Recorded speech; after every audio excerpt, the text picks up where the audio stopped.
To continue our discussion, we're going to look at some modern molecular techniques to identify especially the more challenging intestinal parasites. We go from microscope to multiplex PCR, and we're going to do it with a clear goal: use novel enteric PCR panels to help clinicians without becoming dangerously confident. Because in diagnostics, overconfidence is just a fancy way to order the wrong lunch and the wrong antibiotics. Modern stool multiplex PCR panels, like the Allplex Gastrointestinal Panel Assays, can detect a large menu of pathogens in a single run. Allplex, for example, is a multiplex real-time RT-PCR approach designed to detect 25 GI pathogens across bacteria, viruses, and parasites.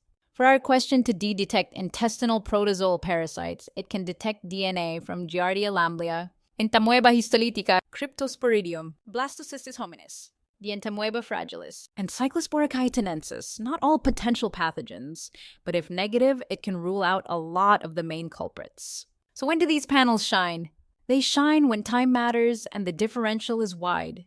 Acute gastroenteritis with dehydration, immunocompromised patients, outbreaks, or when the clinical team needs answers quickly to guide isolation precautions, supportive care, and targeted therapy.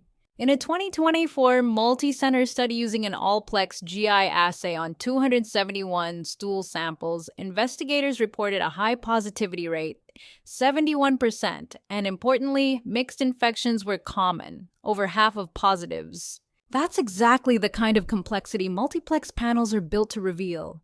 You're not always chasing one culprit. It can be a combination of viral, bacterial, or parasitic infectious diseases. Now, when do multiplex PCR panels not shine? First, PCR detects nucleic acid, not necessarily live organisms. A positive result can reflect active infection, or residual shedding, or colonization, or a passenger that's not causing today's symptoms. That's why panels are powerful, but interpretation is the actual clinical skill. Second, multiplex panels may not replace culture when you need antimicrobial susceptibility testing, public health isolate submission, or detailed typing during outbreaks. PCR can tell you who might be there. Culture can tell you what it's sensitive to and supports epidemiology workflows. Third, they don't cover everything. Every panel has a target list. If you don't know what's on your panel, you can't know what a negative means. Negative might mean not on this menu, not in the patient. So how do we interpret results like a pro? Here's the practical approach. Start with the syndrome and exposure. Watery diarrhea versus dysentery. Travel versus daycare. Immunocompetent versus immunocompromised. Outbreak suspicion. The test result has to match the story. Read positives with clinical weighting, not just excitement. If the panel detects multiple organisms, don't assume they're all equally responsible. The study found mixed detections were common, so this isn't rare.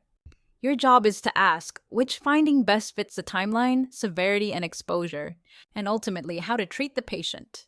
Use CT values carefully if your assay reports them. CT values, cycle threshold, in RT-PCR represent the number of amplification cycles required for a fluorescent signal to cross a set threshold, indicating detection of target nucleic acid. Some platforms, including Allplex, can provide CT values via its multiplex detection approach. Lower CT can suggest higher nucleic acid levels, but CT is not a universal severity score, and it's not standardized across platforms, specimen quality, or collection timing. Treat CT as supporting context, not a verdict. Confirm or extend testing when the stakes are high. If you suspect parasites not included on the panel, or if morphology matters, think O&P with permanent stain. If you suspect coccidia and the panel doesn't include them, or the lab practice requires it, add modified acid-fast or appropriate special stains. Molecular is fast, but microscopy still answers different questions. Report in a way that helps clinicians. A great report doesn't just say detected, it communicates what was detected, and if multiple targets were detected, any limitations, panel scope, clinical correlation needed, nucleic acid viability, suggested follow-up when appropriate, culture for susceptibility, additional stool tests, O&P special stains. Bottom line, multiplex panels are not the end of parasitology or the end of culture. They're a high-speed front door to better diagnosis when we pair them with clinical reasoning, microscopy when needed, and careful reporting.